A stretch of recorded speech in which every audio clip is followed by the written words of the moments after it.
اعوذ باللہ من الشیطان الرجیم بسم اللہ الرحمن الرحیم وَإِذْ قُلْنَا ادْخُلُوا هَٰذِهِ الْقَرْيَةَ فَكُلُوا مِنْهَا حَيْثُ شِئْتُمْ رَغَدًا وَادْخُلُوا الْبَابَ سُجَّدًا وَقُولُوا حِطَّةٌ نَغْفِرْ لَكُمْ خَطَايَاكُمْ وَسَنَزِيدُ الْمُحْسِنِينَ فبدل الذين ظلموا قولا غير الذي قيل لهم فأنزلنا على الذين ظلموا رجزا من السماء بما كانوا يفسقون وَإِذْ اور جب قلنا ہم نے کہا ادخلوا تم داخل ہو هذه اس القریہ بستی فکلوا پھر کھاؤ منہا اس سے حیث جہاں شئتم تم چاہو رغدن کشادگی کے ساتھ وادخلوا اور تم داخل ہو الباب دروازہ سجدن سجدہ کرتے ہوئے وقولوا اور کہو حطۃ بخشش دے نغفر ہم بخش دیں گے لکم تمہیں خطایاکم تمہاری خطائیں وسنزید اور ان قریب زیادہ دیں گے محسنین نیکی کرنے والے فبدل پس بدل ڈالا الذین ظلموا جن لوگوں نے ظلم کیا قولا بات غیر دوسری الذی وہ جو کہ قیلا کہی گئی لہم انہیں فانزلنا پھر ہم نے اتارا اعلیٰ پر الذین ظلموا جن لوگوں نے ظلم کیا رجزاً عذاب من السماء من سے السماء آسمان بما کیونکہ کانوا یفسقون وہ نافرمانی کرنے والے تھے وَإِذْ قُلْنَا ادْخُلُوا هَٰذِهِ الْقَرْيَةَ اور اس وقت کو یاد کرو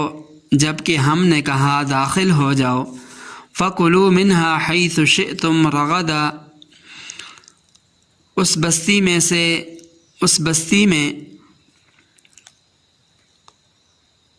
وَإِذْ قُلْنَا ادْخُلُوا هَٰذِهِ الْقَرْيَةَ اور اس وقت کو یاد کرو جب ہم نے کہا داخل ہو جاؤ اس بستی میں فَكُلُوا مِنْهَا حَيْثُ شِئْتُمْ اور کھاؤ اس میں سے جہاں بھی تم چاہو رغداً کشادگی سے وادخلوا الباب اور داخل ہو دروازے میں سجداً سجدہ کرتے ہوئے وقولوا حطۃ نغفر لکم خطایاکم اور کہو بخشش ہم بخش دیں گے تمہاری غلطیوں کو کوتاہیوں کو وسنزید المحسنین اور زیادہ دیں گے ہم نیکی کرنے والوں کو فبدل الذین پس تبدیل کر لیا ان لوگوں نے جنہوں نے ظلم کیا قولا غیر الذی قیل لہم بات کو سوائے اس کے جو ان کو کہی گئی تھی فانزلنا علی الذین ظلموا پس نازل کیا ہم نے ان لوگوں پر جنہوں نے ظلم کیا رجزا من السماء عذاب آسمان کی طرف سے بما کانوا یفسقون اس لیے کہ وہ نافرمانی کرنے والے تھے یہاں بنی اسرائیل کی ایک اور سرکشی کا ذکر ہے ایک اور سرکشی کا واقعہ بیان کیا گیا اس کے متعلق کئی اقوال ہیں ایک قول تو یہ ہے کہ اس آیت میں قریہ سے مراد بیت المقدس ہے اور یہ واقعہ اس وقت کا ہے جب بنی اسرائیل 40 سال کے بعد میدان طی سے حضرت یوشع بن نون علیہ السلام کی معیت میں نکلے کیونکہ موسیٰ علیہ السلام کی وفات میدان طی میں ہو چکی تھی حضرت یوشع بن نون علیہ السلام کے عہد نبوت بنی اسرائیل نے جب ملک شام میں جہاد کر کے فتح حاصل کی اس وقت حضرت یوشع علیہ السلام کے ذریعے سے بنی اسرائیل کو اللہ تعالیٰ کا حکم ہوا کہ تم اس شہر بیت المقدس کے دروازے میں سجدہ شکر ادا کرتے ہوئے اور زبان سے استغفار اور اپنے گناہوں کا اعتراف کرتے ہوئے داخل ہو۔ اگر ایسا کرو گے تو اللہ تعالیٰ تمہاری گزشتہ خطاؤں کو معاف فرما دیں گے، اور تم میں سے جو لوگ نیک ہیں ان کو ان کی نیکیوں کے عوض اور زیادہ عطا فرمائیں گے۔ لیکن اس حکم کے خلاف بنی اسرائیل میں جو نافرمان اور غلط کار لوگ تھے، انہوں نے اللہ تعالیٰ کی طرف سے تلقین کردہ الفاظ ہی کو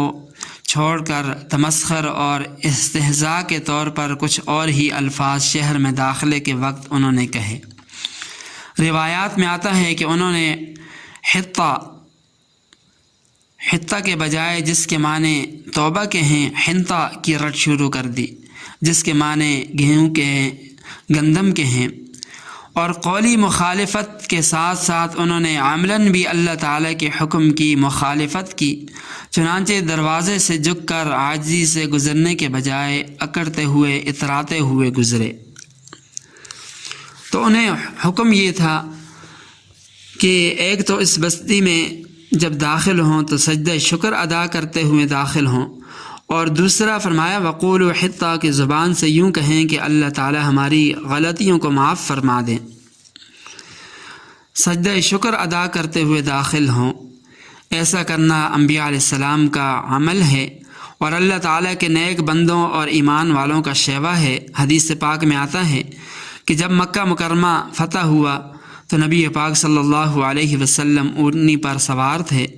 اور داخلے کے وقت آپ علیہ السلام سر کو جھکائے ہوئے تھے۔ آپ اکڑ کر داخل نہیں ہوئے بلکہ نہایت عاجزی کے ساتھ اللہ تعالیٰ کا شکر ادا کرتے ہوئے داخل ہوئے۔ پھر آپ نے غسل فرمایا اور 8 رکعت نماز ادا کی، یہ چاشت کا وقت تھا۔ اسی طرح جب حضرت سعد بن ابی وقاص رضی اللہ تعالی عنہ نے ایران کو فتح کیا اور آپ ایران کے اندر داخل ہوئے تو 8 رکعت نماز ادا کی۔ یہ اللہ تعالیٰ کے حضور سجدہ شکر تھا جو فتح و کامیابی پر پیش کیا گیا۔ چنانچہ بنی اسرائیل کے لیے بھی یہی حکم تھا کہ جب فتح حاصل ہو جائے اور اس بستی میں داخل ہونے لگو تو تکبر غرور کے بجائے عاجزی دکھاتے ہوئے اور سجدہ شکر بجا لاتے ہوئے داخل ہوں، کیونکہ یہ آسمانی تعلیمات کا اہم اصول ہے۔ تو جب انہوں نے سجدہ شکر بھی ادا نہیں کیا اور عاجزی کرنے کے بجائے اکڑتے ہوئے اتراتے ہوئے جب وہ دروازے سے داخل ہوئے تو نتیجہ یہ ہوا کہ جن لوگوں نے اللہ تعالیٰ کی نافرمانی کی، اس کے حکم کو تمسخر سے بدل دیا، ان پر آسمانی عذاب نازل ہوا، اور یہ عذاب طاعون کی بیماری کی صورت میں ان پر مسلط کیا گیا۔ مفسرین نے لکھا ہے کہ اس طاعون سے 70,000 بنی اسرائیلی وہاں پر فوت ہوئے، مرے۔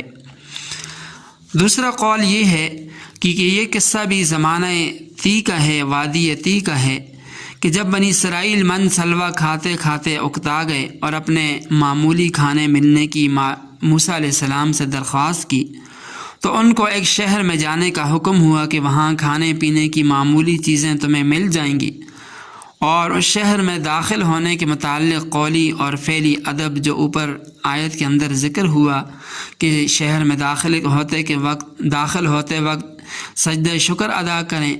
اور زبان سے اللہ تعالیٰ کی معافی طلب کرتے ہوئے وہاں سے داخل ہوں، مگر بنی اسرائیل کے نافرمانوں نے اس حکم خداوندی کی خلاف ورزی کی، نافرمانی کی، جس طرح کہ پہلے بیان ہو چکا۔ الغرض اس واقعے کو یہود مدینہ کو سنانے سے یہی مقصود ہے کہ تم اپنی قوم بنی اسرائیل کی گزشتہ حالت کو سن کر عبرت حاصل کرو اور اللہ تعالیٰ کی نافرمانی سے ڈرو، اور نبی پاک صلی اللہ علیہ وسلم کی نبوت رسالت کو تسلیم کر لو اور آپ علیہ السلام کی پیروی اتباع کرو، اسی کے اندر تمہاری بہتری ہے۔ اللہ تعالیٰ نے جو اپنے فضل و کرم سے ہم پر بے شمار انعامات احسانات فرما رکھے ہیں، ان پر ہم سب کو شکر گزاری اور احسان مندی کی توفیق عطا فرمائے اور ہم کو اپنے شکر گزار بندوں میں شامل فرمائے۔ وآخر دعوانا ان الحمد للہ رب العالمین۔